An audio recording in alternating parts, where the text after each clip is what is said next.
दुर्योधन की आंखों में अब सिर्फ एक ही सपना था, पांडवों को इतना तोड़ दो कि वे कभी सिर ना उठा सकें। लेकिन सीधी लड़ाई में यह संभव था क्योंकि धर्म, वीरता और जनता का विश्वास पांडवों के साथ था। इसलिए उसने रास्ता चुना चालाकी का। शकुनी का प्रवेश, पासों का जादूगर, गांधार का राजकुमार शकुनी, दुर्योधन का मामा, जो अपने भीतर सदियों का बदला और छल समेटे था। उसके पासों में सिर्फ अंक नहीं बल्कि कहानियां और मौतें बसी थीं।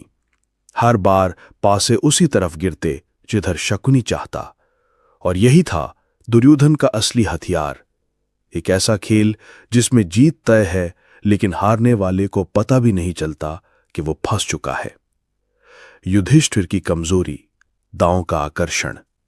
धर्मराज युधिष्ठिर सत्य के पक्के, धर्म के रक्षक, लेकिन एक ऐसी कमजोरी थी जो उनकी सारी ताकत पर भारी पड़ने वाली थी, जुए का मोह। दुर्योधन ने इसी कमजोरी पर वार करने का निश्चय किया।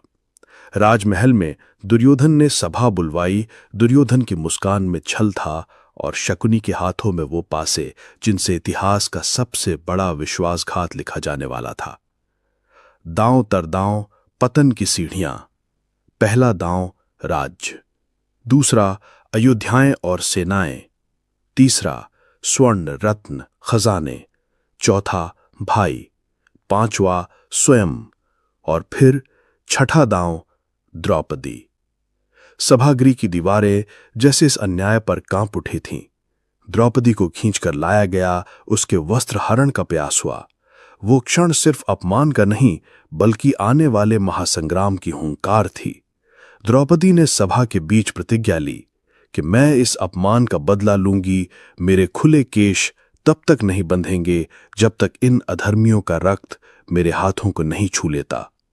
महाभारत की नींव, वो दिन, वो सभा और वो पासा, यही थे महाभारत के युद्ध की असली शुरुआत।